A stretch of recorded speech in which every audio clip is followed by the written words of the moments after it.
So this, hold on, not at the beginning. Oh, yeah. Okay. So in this lecture 8, we're going to continue on data cleaning and more on EDA. Okay. So we're specifically going to be looking at data sets that look like this Berkeley call for service data set.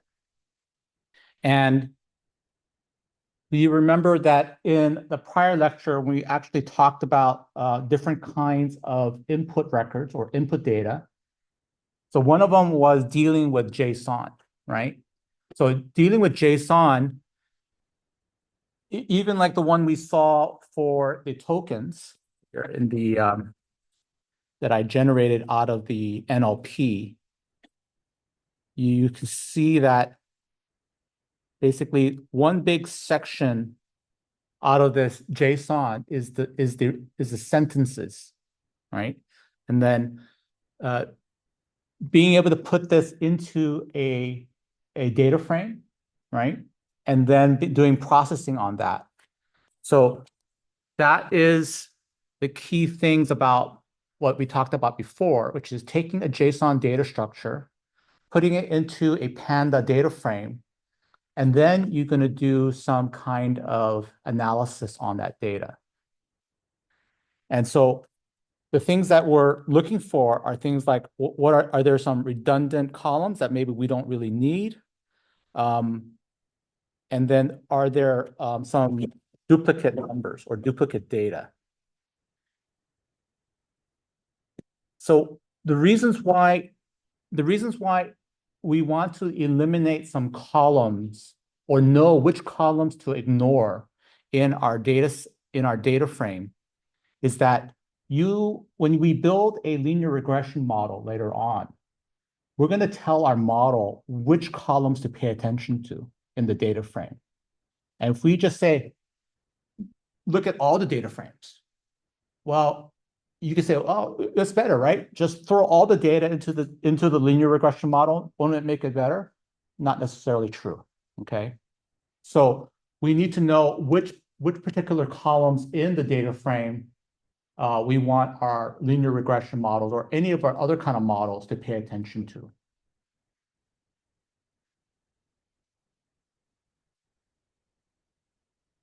So we're going to be talking about anomaly detections and then explanations of that in the big data. So this is actually a part of a research project that was done here on campus, where they wanted to build a system that could take any kind of data and then detect how much of that data had problems in it and identify which parts of that data had problems in it.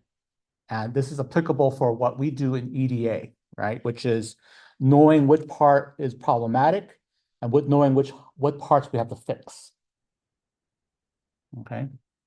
So there was a system that was proposed, a framework that was proposed by some researchers here on campus that wanted to build a framework for detecting anomalies in our data sets.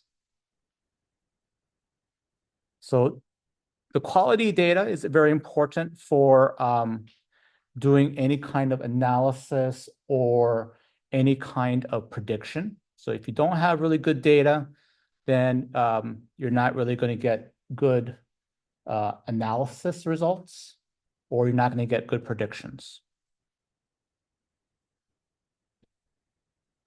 So this is a way of basically understanding, like there are some data sets that are sequential, there are other data sets that are not sequential, right?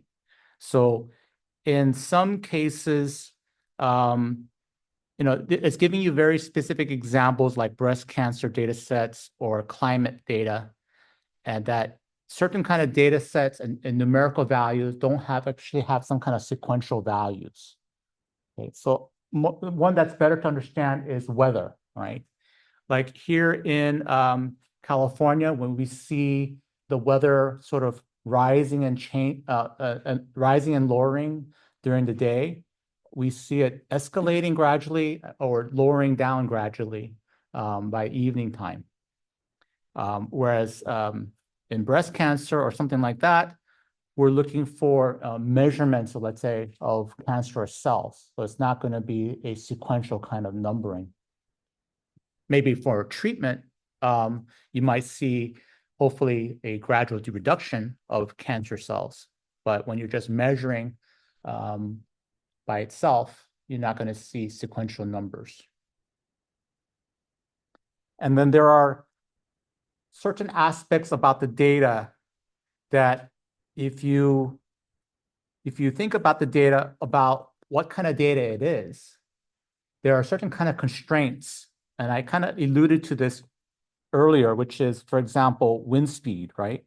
Wind speed or human weights or human age. There's a certain kind of range it's more valid. And if it's outside a certain kind of range, we know that that data set is probably wrong. The same thing for things like wind speed or vehicle speed. And that there is a certain kind of constraint about this one particular column that should be true, right? So if you're measuring aircraft speed or car speed, we know that it's always should be positive. And then there should be constraints over two or more different kind of attributes, right?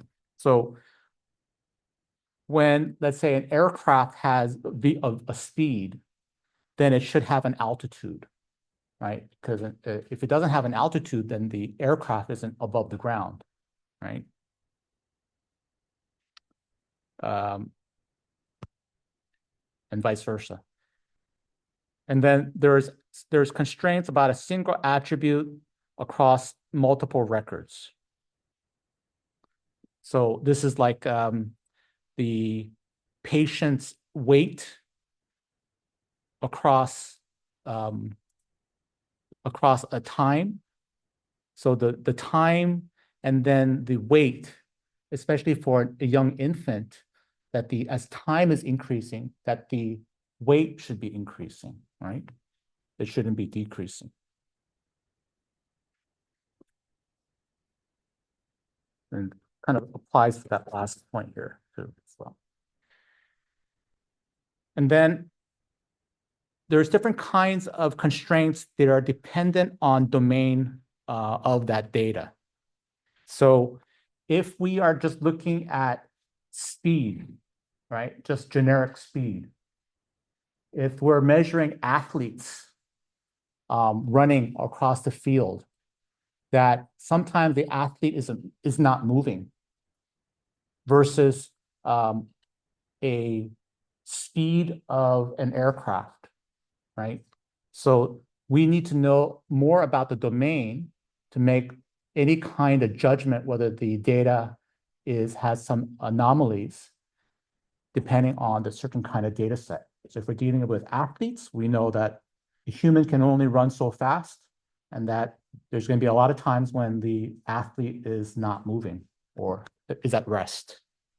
And then there's domain-specific kind of approaches to understanding whether a set of constraint is incomplete. So domain-specific knowledge when the constraints is like, specifically again, like with athletes, when we know that the athlete is not moving, we probably know that it's probably still maybe during a game, but they may not be moving, or sometimes they're not moving, but there's actually not actually active in play, right? Like when you watch American football, a lot of times during a play, between plays, the play is not actually actively happening, right?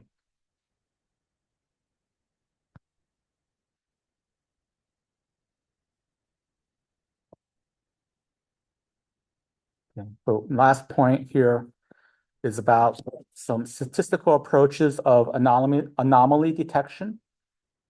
So about using the first quartile or the last quartile of the data set if you were to calculate the first quartile or the last quartile of the data set and say, okay, what is, for example, the top 1%, the top 5% of the data?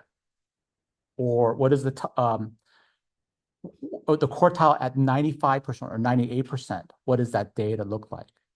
And if it's looks, let's say you can remove it. If you can remove it, because the data normally the data right below that is far different in magnitude than the ones at that quartile or above that range, then you know that you possibly have some data that's very bad.